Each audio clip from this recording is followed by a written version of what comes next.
הבוקר משרד החינוך בראשותו של יואב קיש פרסם תוכנית שנתית למערכת החינוך שנקראת חינוך לכל הדעות, לומדים לנהל מחלוקות.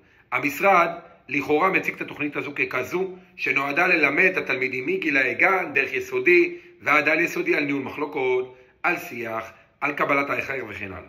הקטליזטור זה כמובן המחלוקת הציבורית העזה שיהיה סביב ההפיכה המשטרית של ממשלת נתניהו, בן גביר, סמוטריץ', גולדקנופ, שגם דרך אגב אני מזכיר, השר קיש הוא חלק ממנה.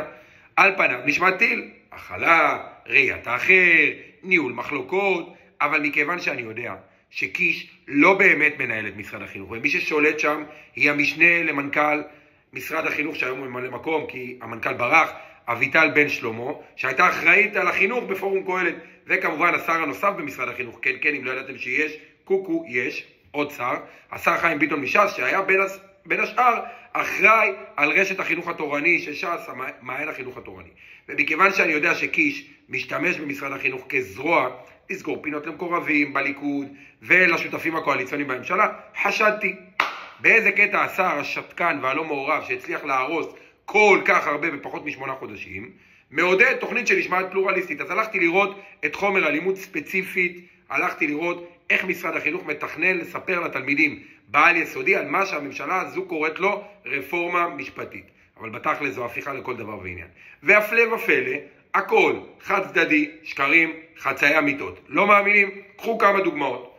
מערך השיעור המומלץ למורים בעצם מדבר רק על פסקת ההתגברות ועל הוועדה לבחירת שופטים, ולא מתייחס בכלל לרצון של הקואליציה למנות יועמ"שים שפוטים, לבטל את עילת הסבירות, להשפיט את מח"ש ועוד ועוד ועוד.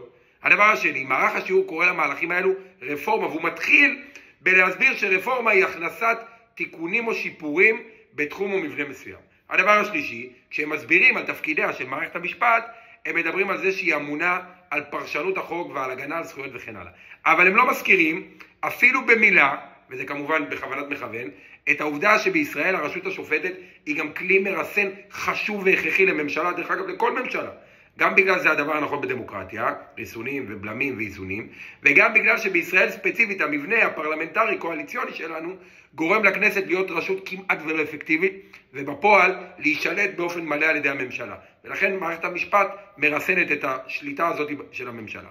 דבר רביעי, כשמציגים את השינוי בוועדה לבחירת שופטים, אז הם מראים את המצב היום ואת המצב בעתיד, ושרים וחברי כנסת וכן הלאה, הם רק לא מציינים את זה שהחברי כנסת שהקואליציה רוצה הם מטעם הקואליציה, שנציגי הציבור הם מטעם הקואליציה, ושהשרים הם כולם כמובן נציגי קואליציה, ושהמשמעות היא שהקואליציה תשלוט באופן מלא וחסר מעצורים במינוי שופטים, וכמובן תוכל למנות שפוטים. הדבר החמישי, יש מקומות במצגת שממליצים למורים שיעבירו את מערך השיעור לשלוח את התלמידים להעמקה וקריאה נוספת. אתם רוצים לדעת לאן הם שולחים אותם? לספר להיות אזרחים בישראל. אם השם מוכר לכם, זה לא במקרה.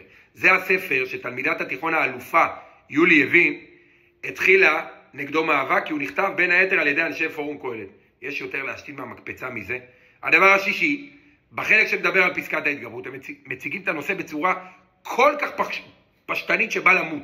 פסקת ההתגברות היא מתן אפשרות לכנסת לאשר חוק למרות שהוא ניסה לידי בג"ץ. זה מה שהם אומרים. יש פסקת התגברות היום בחוק יסוד חופש העיסוק, ועכשיו סך הכל רוצים להוסיף כזו גם לחוק יסוד כבוד האדם וחירותו.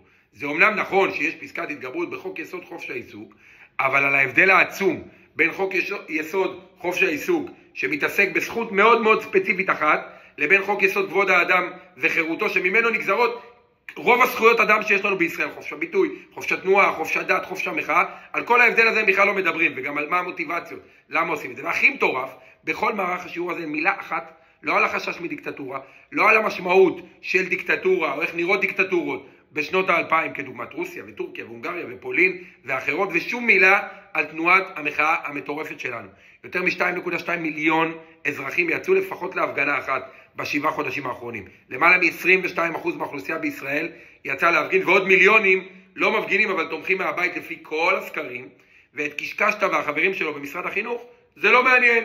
גם שום מילה על החשש הכלכלי למשבר, על הבלגן הביטחוני, על הפגיעה בהתראה, על הנזקים, כלום, הכל יופי טופי סוכה.